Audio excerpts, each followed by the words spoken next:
Chapter 8. Frank Churchill came back again, and if he kept his father's dinner waiting, it was not known at Hartfield, for Mrs. Weston was too anxious for his being a favorite with Mr. Woodhouse to betray any imperfection which could be concealed. He came back, had had his hair cut, and laughed at himself with a very good grace, but without seeming really at all ashamed of what he had done. He had no reason to wish his hair longer, to conceal any confusion of face, no reason to wish the money unspent, to improve his spirits. He was quite as undaunted and as lively as ever, and after seeing him, Emma thus moralized to herself. I do not know whether it ought to be so, but certainly silly things do cease to be silly if they are done by sensible people in an impudent way. Wickedness is always wickedness, but folly is not always folly. It depends upon the character of those who handle it. Mr. Knightley, he is not a trifling, silly young man. If he were, he would have done this differently. He would either have gloried in the achievement or been ashamed of it. There would have been either the ostentation of a coxcomb or the evasions of a mind too weak to defend its own vanities. No, I am perfectly sure that he is not trifling or silly. With Tuesday came the agreeable prospect of seeing him again, and for a longer time than hitherto, of judging of his general manners, and by inference, of the meaning of his manners towards herself, of guessing how soon it might be necessary for her to throw coldness into her air, and of fancying what the observations of all those might be, who were now seeing them together for the first time. She meant to be very happy, in spite of the scene being laid at Mr. Cole's, and without being able to forget that among the failings of Mr. Elton, even in the days of his favor, none had disturbed her more than his propensity to dine with Mr. Cole. Her father's comfort was amply secured, Mrs. Bates as well as Mrs. Goddard being able to come, and her last pleasing duty, before she left the house, was to pay her respects to them as they sat together after dinner. And while her father was fondly noticing the beauty of her dress, to make the two ladies all the amends in her power, by helping them to large slices of cake and full glasses of wine, for whatever unwilling self-denial his care of their constitution might have obliged them to practice during the meal. She had provided a plentiful dinner for them. She wished she could know that they had been allowed to eat it. She followed another carriage to Mr. Cole's door, and was pleased to see that it was Mr. Knightley's, for Mr. Knightley, keeping no horses, having little spare money and a great deal of health, activity, and independence, was too apt, in Emma's opinion, to get about as he could, and not use his carriage so often as became the owner of Donwell Abbey. She had an opportunity now of speaking her approbation while warm from her heart, for he stopped to hand her out. "This is coming as you should do," said she, "like a gentleman. I am quite glad to see you." He thanked her, observing, "How lucky that we should arrive at the same moment, for if we had met first in the drawing-room, I doubt whether you would have discerned me to be more of a gentleman than usual. You might not have distinguished how I came, by my look or manner." "Yes, I should, I am sure I should. There is always a look of consciousness or bustle when people come in a way which they know to be beneath them. You think you carry it off very well, I dare say, but with you it is a sort of bravado, an air of affected unconcern. I always observe it whenever I meet you under those circumstances. Now you have nothing to try for. You are not afraid of being supposed ashamed. You are not striving to look taller than anybody else. Now I shall really be very happy to walk into the same room with you." "Nonsensical girl," was his reply, but not at all in anger. Emma had as much reason to be satisfied with the rest of the party as with Mr. Knightley. She was received with a cordial respect which could not but please, and given all the consequence she could wish for. When the Westons arrived, the kindest looks of love, the strongest of admiration were for her, from both husband and wife. The son approached her with a cheerful eagerness which marked her as his peculiar object, and at dinner she found him seated by her, and, as she firmly believed, not without some dexterity on his side. The party was rather large, as it included one other family, a proper unobjectionable country family, whom the Coles had the advantage of naming among their acquaintance, and the male part of Mr. Cox's family, the lawyer of Highbury. The less worthy females were to come in the evening, with Miss Bates, Miss Fairfax, and Miss Smith. But already, at dinner, they were too numerous for any subject of conversation to be general, and while politics and Mr. Elton were talked over, Emma could fairly surrender all her attention to the pleasantness of her neighbor. The first remote sound to which she felt herself obliged to attend was the name of Jane Fairfax. Mrs. Cole seemed to be relating something of her that was expected to be very interesting. She listened, and found it well worth listening to. That very dear part of Emma, her fancy, received an amusing supply. Mrs. Cole was telling that she had been calling on Miss Bates, and as soon as she entered the room had been struck by the sight of a pianoforte, a very elegant-looking instrument, not a grand but a large-sized square pianoforte. And the substance of the story, the end of all the dialogue which ensued of surprise, and inquiry, and congratulations on her side, and explanations on Miss Bates's, was that this pianoforte had arrived from Broadwood's the day before, to the great astonishment of both aunt and niece, entirely unexpected. That at first, by Miss Bates's account, Jane herself was quite at a loss, quite bewildered to think who could possibly have ordered it. But now, they were both perfectly satisfied that it could be from only one quarter. Of course it must be from Colonel Campbell. One can suppose nothing else, added Mrs. Cole, and I was only surprised that there could ever have been a doubt. But Jane, it seems, had a letter from them very lately, and not a word was said about it. She knows their ways best, but I should not consider their silence as any reason for their not meaning to make the present. They might choose to surprise her. Mrs. Cole had many to agree with her. Everybody who spoke on the subject was equally convinced that it must come from Colonel Campbell, and equally rejoiced that such a present had been made.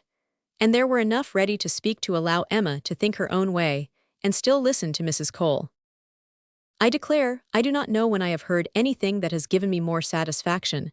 It always has quite hurt me that Jane Fairfax, who plays so delightfully, should not have an instrument. It seemed quite a shame, especially considering how many houses there are where fine instruments are absolutely thrown away. This is like giving ourselves a slap, to be sure. And it was but yesterday I was telling Mr. Cole I really was ashamed to look at our new grand pianoforte in the drawing-room, while I do not know one note from another, and our little girls, who are but just beginning, perhaps may never make anything of it. And there is poor Jane Fairfax, who is mistress of music, has not anything of the nature of an instrument, not even the pitifullest old spinet in the world, to amuse herself with. I was saying this to Mr. Cole but yesterday, and he quite agreed with me, only he is so particularly fond of music that he could not help indulging himself in the purchase, hoping that some of our good neighbors might be so obliging occasionally to put it to a better use than we can, and that really is the reason why the instrument was bought, or else I am sure we ought to be ashamed of it. We are in great hopes that Miss Woodhouse may be prevailed with to try it this evening. Miss Woodhouse made the proper acquiescence, and finding that nothing more was to be entrapped from any communication of Mrs. Cole's, turned to Frank Churchill. "Why do you smile?" said she. "Nay, why do you?" "Me, I suppose I smile for pleasure at Colonel Campbell's being so rich and so liberal. It is a handsome present." "Very. I rather wonder that it was never made before. Perhaps Miss Fairfax has never been staying here so long before. Or that he did not give her the use of their own instrument, which must now be shut up in London, untouched by any body. That is a grand pianoforte, and he might think it too large for Mrs. Bates's house. You may say what you choose, but your countenance testifies that your thoughts on this subject are very much like mine. I do not know, I rather believe you are giving me more credit for acuteness than I deserve. I smile because you smile, and shall probably suspect whatever I find you suspect, but at present I do not see what there is to question. If Colonel Campbell is not the person, who can be? What do you say to Mrs. Dixon?" "Mrs. Dixon, very true indeed. I had not thought of Mrs. Dixon. She must know as well as her father how acceptable an instrument would be, and perhaps the mode of it, the mystery, the surprise, is more like a young woman's scheme than an elderly man's. It is Mrs. Dixon, I dare say. I told you that your suspicions would guide mine. If so, you must extend your suspicions, and comprehend Mr. Dixon in them." "Mr. Dixon? Very well. Yes, I immediately perceive that it must be the joint present of Mr. and Mrs. Dixon. We were speaking the other day, you know, of his being so warm an admirer of her performance." "Yes, and what you told me on that head confirmed an idea which I had entertained before. I do not mean to reflect upon the good intentions of either Mr. Dixon or Miss Fairfax, but I cannot help suspecting either that, after making his proposals to her friend, he had the misfortune to fall in love with her, or that he became conscious of a little attachment on her side. One might guess 20 things without guessing exactly the right, but I am sure there must be a particular cause for her choosing to come to Highbury instead of going with the Campbells to Ireland. Here, she must be leading a life of privation and penance. There, it would have been all enjoyment. As to the pretense of trying her native air, I look upon that as a mere excuse. In the summer it might have passed, but what can anybody's native air do for them in the months of January, February, and March? Good fires and carriages would be much more to the purpose in most cases of delicate health, and I dare say in hers. I do not require you to adopt all my suspicions, though you make so noble a profession of doing it, but I honestly tell you what they are. And upon my word, they have an air of great probability. Mr. Dixon's preference of her music to her friend S. I can answer for being very decided. And then he saved her life. Did you ever hear of that? A water party, and by some accident she was falling overboard. He caught her. He did. I was there, one of the party. Were you really? Well, but you observed nothing, of course, for it seems to be a new idea to you. If I had been there, I think I should have made some discoveries. I dare say you would, but I saw nothing but the fact that Miss Fairfax was nearly dashed from the vessel and that Mr. Dixon caught her. It was the work of a moment, and though the consequent shock and alarm was very great and much more durable, indeed I believe it was half an hour before any of us were comfortable again, yet that was too general a sensation for anything of peculiar anxiety to be observable. I do not mean to say, however, that you might not have made discoveries. The conversation was here interrupted. They were called on to share in the awkwardness of a rather long interval between the courses, and obliged to be as formal and as orderly as the others. But when the table was again safely covered, when every corner dish was placed exactly right, and occupation and ease were generally restored, Emma said, "The arrival of this pianoforte is decisive with me. I wanted to know a little more, and this tells me quite enough. Depend upon it, we shall soon hear that it is a present from Mr. and Mrs. Dixon. And if the Dixons should absolutely deny all knowledge of it, we must conclude it to come from the Campbells." "No, I am sure it is not from the Campbells. Miss Fairfax knows it is not from the Campbells, or they would have been guessed at first. She would not have been puzzled had she dared fix on them. I may not have convinced you perhaps, but I am perfectly convinced myself that Mr. Dixon is a principal in the business. Indeed, you injure me if you suppose me unconvinced. Your reasonings carry my judgment along with them entirely. At first, while I supposed you satisfied that Colonel Campbell was the giver, I saw it only as paternal kindness, and thought it the most natural thing in the world. But when you mentioned Mrs. Dixon, I felt how much more probable that it should be the tribute of warm female friendship. And now I can see it in no other light than as an offering of love." There was no occasion to press the matter farther. The conviction seemed real, he looked as if he felt it. She said no more, other subjects took their turn, and the rest of the dinner passed away. The dessert succeeded, the children came in and were talked to and admired amid the usual rate of conversation. A few clever things said, a few downright silly, but by much the larger proportion neither the one nor the other. Nothing worse than everyday remarks, dull repetitions, old news, and heavy jokes. The ladies had not been long in the drawing-room before the other ladies, in their different divisions, arrived. Emma watched the entree of her own particular little friend, and if she could not exult in her dignity and grace, she could not only love the blooming sweetness and the artless manner, but could most heartily rejoice in that light, cheerful, unsentimental disposition which allowed her so many alleviations of pleasure. In the midst of the pangs of disappointed affection, there she sat, and who would have guessed how many tears she had been lately shedding? To be in company, nicely dressed herself and seeing others nicely dressed, to sit and smile and look pretty, and say nothing, was enough for the happiness of the present hour. Jane Fairfax did look and move superior, but Emma suspected she might have been glad to change feelings with Harriet, very glad to have purchased the mortification of having loved. Yes, of having loved even Mr. Elton in vain, by the surrender of all the dangerous pleasure of knowing herself beloved by the husband of her friend. In so large a party it was not necessary that Emma should approach her. She did not wish to speak of the pianoforte, she felt too much in the secret herself, to think the appearance of curiosity or interest fair, and therefore purposely kept at a distance. But by the others, the subject was almost immediately introduced, and she saw the blush of consciousness with which congratulations were received, the blush of guilt which accompanied the name of my excellent friend Colonel Campbell. Mrs. Weston, kind-hearted and musical, was particularly interested by the circumstance, and Emma could not help being amused at her perseverance in dwelling on the subject. And having so much to ask and to say as to tone, touch, and pedal, totally unsuspicious of that wish of saying as little about it as possible, which she plainly read in the fair heroine's countenance. They were soon joined by some of the gentlemen, and the very first of the early was Frank Churchill. In he walked, the first and the handsomest, and after paying his compliments en passant to Miss Bates and her niece, made his way directly to the opposite side of the circle, where sat Miss Woodhouse, and till he could find a seat by her, would not sit at all.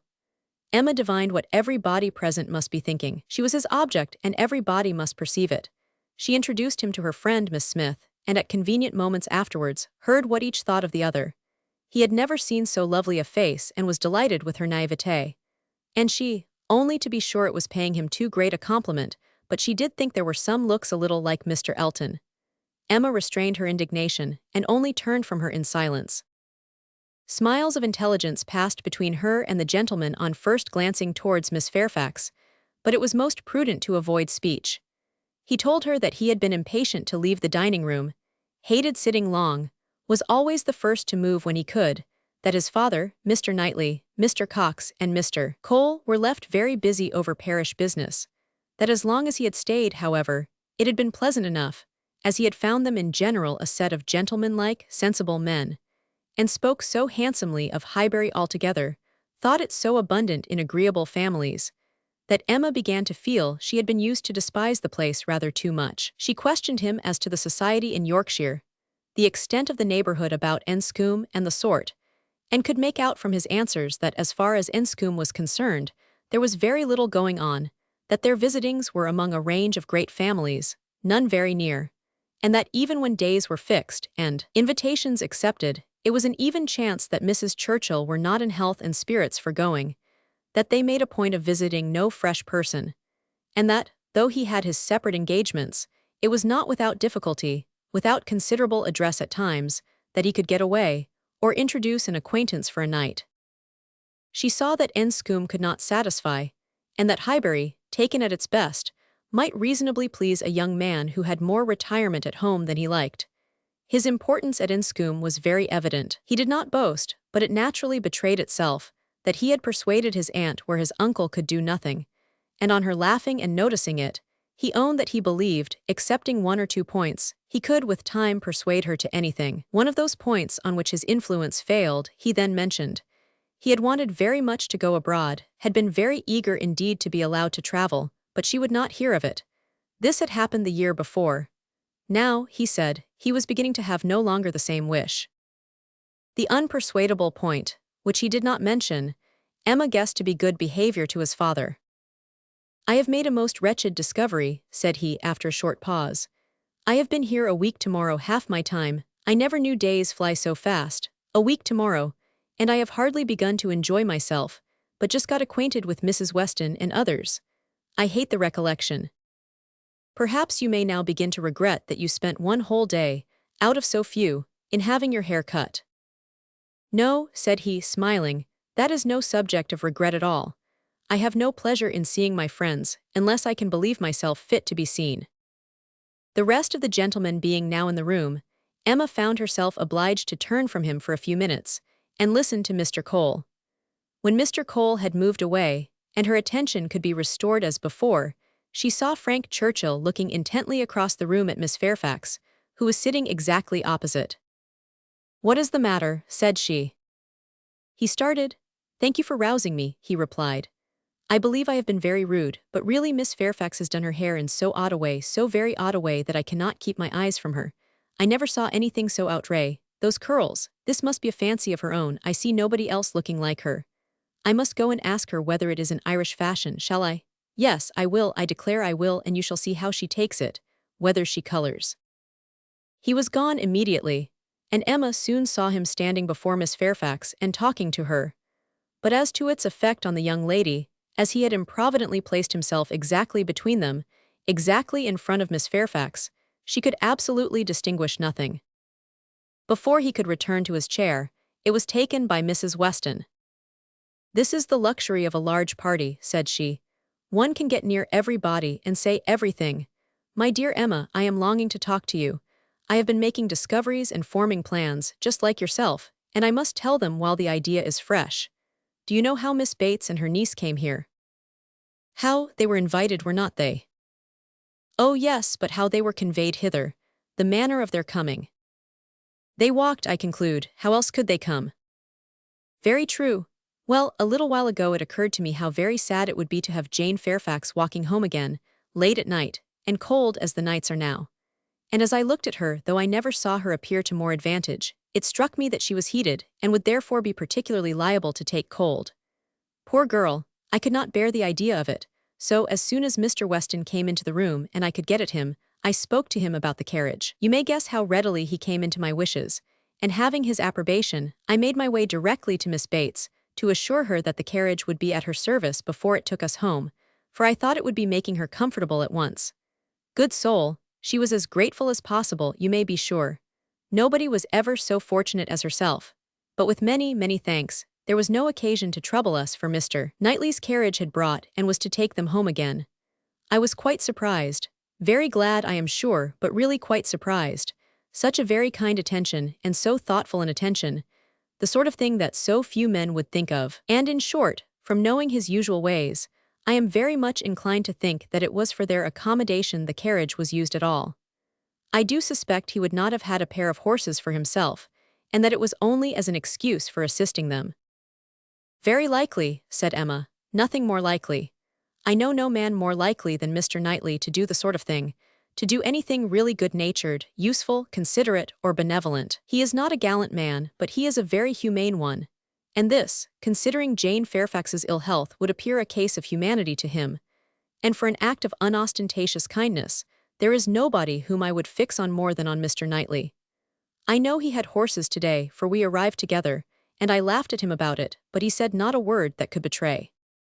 Well, said Mrs. Weston, smiling, you give him credit for more simple, disinterested benevolence in this instance than I do, for while Miss Bates was speaking, a suspicion darted into my head, and I have never been able to get it out again. The more I think of it, the more probable it appears. In short, I have made a match between Mr. Knightley and Jane Fairfax. See the consequence of keeping you company. What do you say to it? Mr. Knightley and Jane Fairfax, exclaimed Emma. Dear Mrs. Weston, how could you think of such a thing? Mr. Knightley must not marry. You would not have little Henry cut out from Donwell.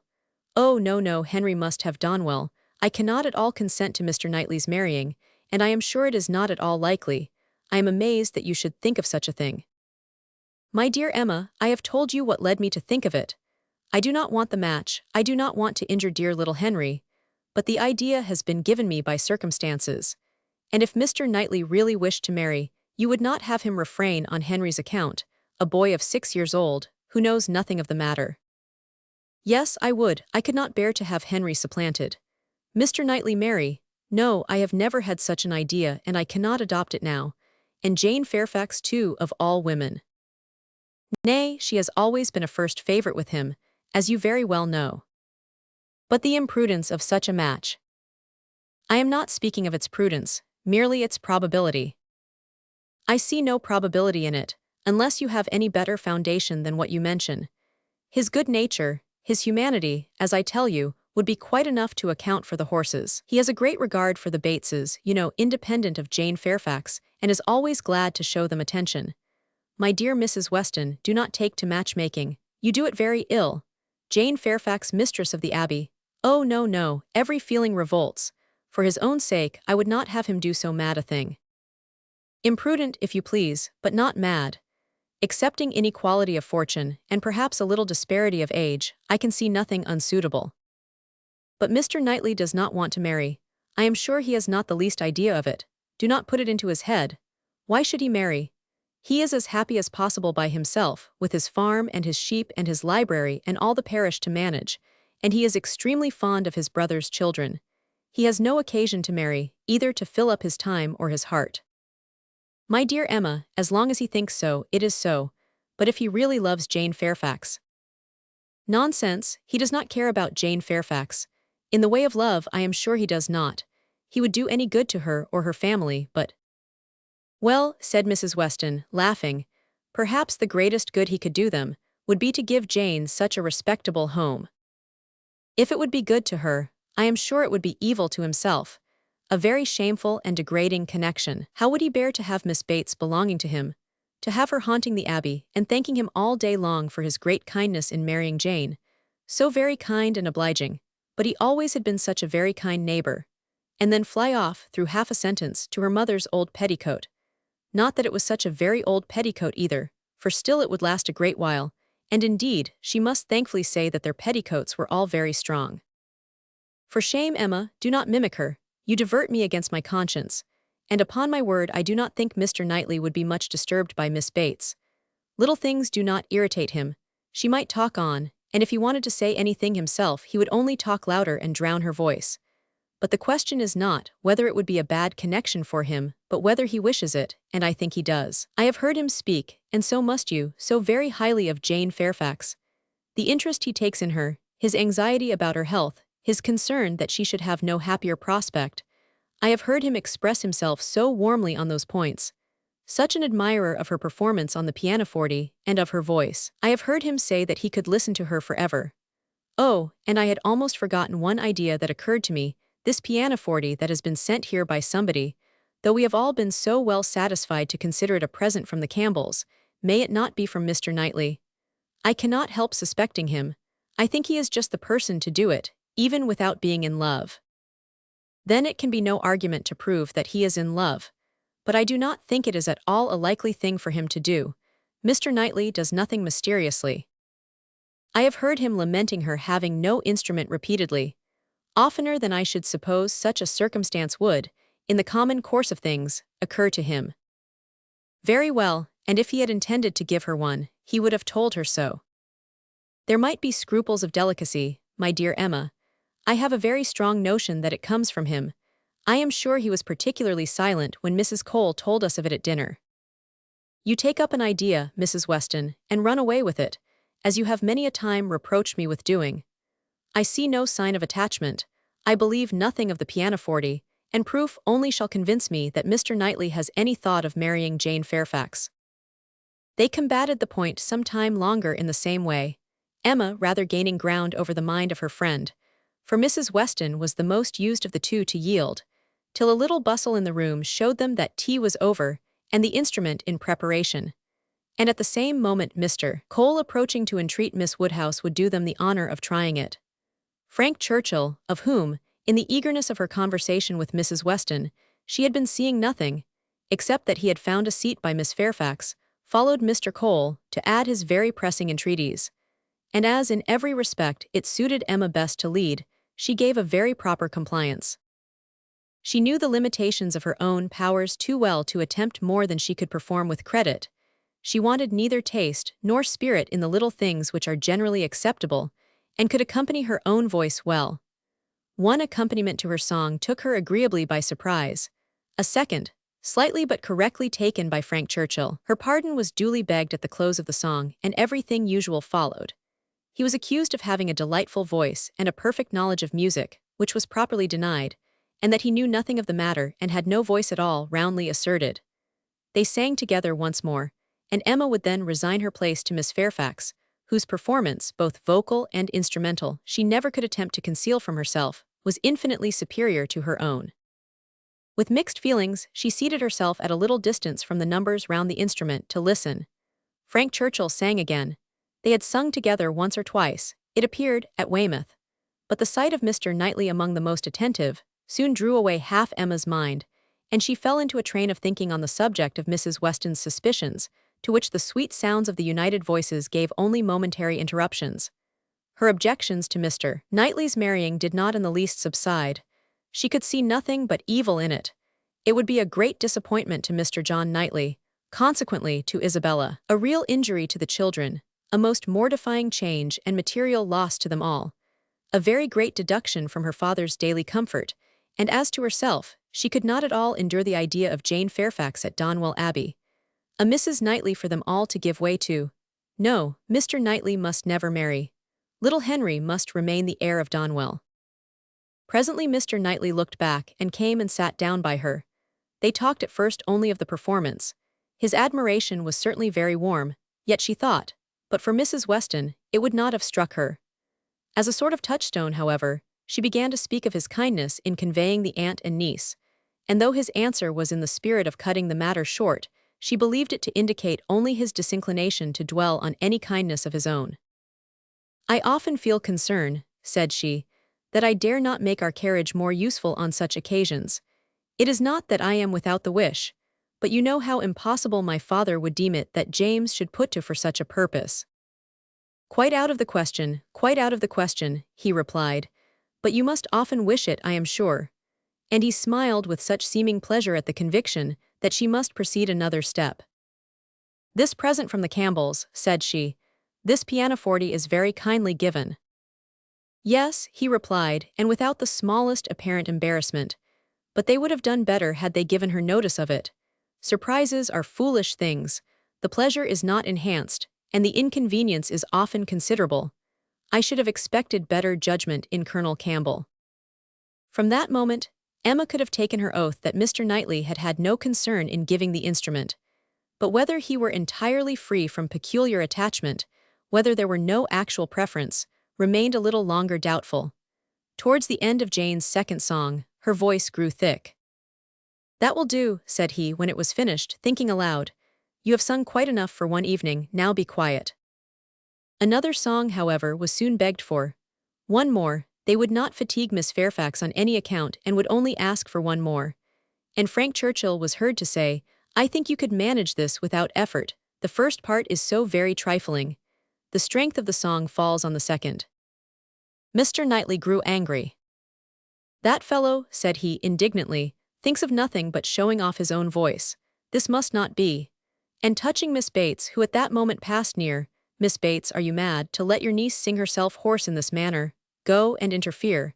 They have no mercy on her."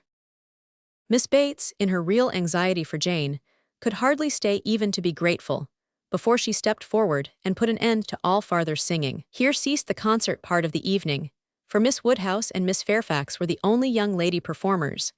But soon, within 5 minutes, the proposal of dancing, originating nobody exactly knew where, was so effectually promoted by Mr. and Mrs. Cole that everything was rapidly clearing away to give proper space. Mrs. Weston, capital in her country dances, was seated and beginning an irresistible waltz, and Frank Churchill, coming up with most becoming gallantry to Emma, had secured her hand and led her up to the top. While waiting till the other young people could pair themselves off, Emma found time, in spite of the compliments she was receiving on her voice and her taste, to look about and see what became of Mr. Knightley. This would be a trial. He was no dancer in general. If he were to be very alert in engaging Jane Fairfax now, it might augur something. There was no immediate appearance. No, he was talking to Mrs. Cole, he was looking on unconcerned, Jane was asked by somebody else, and he was still talking to Mrs. Cole. Emma had no longer an alarm for Henry, his interest was yet safe, and she led off the dance with genuine spirit and enjoyment. Not more than 5 couple could be mustered, but the rarity and the suddenness of it made it very delightful, and she found herself well matched in a partner. They were a couple worth looking at. 2 dances, unfortunately, were all that could be allowed. It was growing late, and Miss Bates became anxious to get home, on her mother's account. After some attempts, therefore, to be permitted to begin again, they were obliged to thank Mrs. Weston, look sorrowful, and have done. "Perhaps it is as well," said Frank Churchill, as he attended Emma to her carriage. "I must have asked Miss Fairfax, and her languid dancing would not have agreed with me after yours." Chapter 9. Emma did not repent her condescension in going to the Coles. The visit afforded her many pleasant recollections the next day, and all that she might be supposed to have lost on the side of dignified seclusion must be amply repaid in the splendor of popularity. She must have delighted the Coles, worthy people who deserved to be made happy, and left a name behind her that would not soon die away. Perfect happiness, even in memory, is not common, and there were 2 points on which she was not quite easy. She doubted whether she had not transgressed the duty of woman by woman in betraying her suspicions of Jane Fairfax's feelings to Frank Churchill. It was hardly right, but it had been so strong an idea that it would escape her, and his submission to all that she told was a compliment to her penetration, which made it difficult for her to be quite certain that she ought to have held her tongue. The other circumstance of regret related also to Jane Fairfax, and there she had no doubt. She did unfeignedly and unequivocally regret the inferiority of her own playing and singing. She did most heartily grieve over the idleness of her childhood, and sat down and practiced vigorously an hour and a half. She was then interrupted by Harriet's coming in, and if Harriet's praise could have satisfied her, she might soon have been comforted. "Oh, if I could but play as well as you and Miss Fairfax. Don't class us together, Harriet. My playing is no more like hers than a lamp is like sunshine." "Oh dear, I think you play the best of the two. I think you play quite as well as she does. I am sure I had much rather hear you. Everybody last night said how well you played." Those who knew anything about it must have felt the difference. "The truth is, Harriet, that my playing is just good enough to be praised, but Jane Fairfax's is much beyond it." "Well, I always shall think that you play quite as well as she does, or that if there is any difference nobody would ever find it out. Mr. Cole said how much taste you had, and Mr. Frank Churchill talked a great deal about your taste, and that he valued taste much more than execution." "Ah, but Jane Fairfax has them both, Harriet." "Are you sure? I saw she had execution, but I did not know she had any taste. Nobody talked about it, and I hate Italian singing. There is no understanding a word of it. Besides, if she does play so very well, it is no more than she is obliged to do, because she will have to teach. The Coxes were wondering last night whether she would get into any great family. How did you think the Coxes looked?" "Just as they always do, very vulgar." "They told me something," said Harriet rather hesitatingly, "but it is nothing of any consequence." Emma was obliged to ask what they had told her, though fearful of its producing Mr. Elton. "They told me that Mr. Martin dined with them last Saturday." "So?" "He came to their father upon some business, and he asked him to stay to dinner." "So?" "They talked a great deal about him, especially Anne Cox. I do not know what she meant, but she asked me if I thought I should go and stay there again next summer. She meant to be impertinently curious, just as such an Anne Cox should be. She said he was very agreeable the day he dined there. He sat by her at dinner. Miss Nash thinks either of the Coxes would be very glad to marry him." "Very likely. I think they are, without exception, the most vulgar girls in Highbury." Harriet had business at Ford's. Emma thought it most prudent to go with her. Another accidental meeting with the Martins was possible, and in her present state would be dangerous. Harriet, tempted by everything and swayed by half a word, was always very long at a purchase, and while she was still hanging over muslins and changing her mind, Emma went to the door for amusement. Much could not be hoped from the traffic of even the busiest part of Highbury. Mr. Perry walking hastily by, Mr. William Cox letting himself in at the office door, Mr. Cole's carriage horses returning from exercise, or a stray letterboy on an obstinate mule, were the liveliest objects she could presume to expect. And when her eyes fell only on the butcher with his tray, a tidy old woman traveling homewards from shop with her full basket, two curs quarreling over a dirty bone, and a string of dawdling children round the baker's little bow window eyeing the gingerbread, she knew she had no reason to complain, and was amused enough, quite enough still to stand at the door. A mind lively and at ease can do with seeing nothing, and can see nothing that does not answer. She looked down the Randalls Road. The scene enlarged, two persons appeared, Mrs. Weston and her son-in-law. They were walking into Highbury, to Hartfield of course. They were stopping, however, in the first place at Mrs. Bates's, whose house was a little nearer Randalls than Ford's, and had all but knocked, when Emma caught their eye. Immediately they crossed the road and came forward to her, and the agreeableness of yesterday's engagement seemed to give fresh pleasure to the present meeting. Mrs. Weston informed her that she was going to call on the Bateses, in order to hear the new instrument.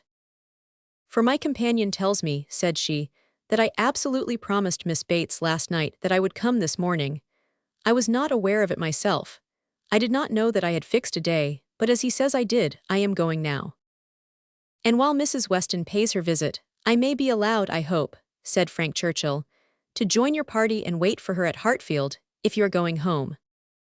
Mrs. Weston was disappointed. "I thought you meant to go with me. They would be very much pleased." "Me, I should be quite in the way, but perhaps I may be equally in the way here. Miss Woodhouse looks as if she did not want me. My aunt always sends me off when she is shopping. She says I fidget her to death, and Miss Woodhouse looks as if she could almost say the same. What am I to do?" I am here on no business of my own, said Emma. I am only waiting for my friend. She will probably have soon done, and then we shall go home.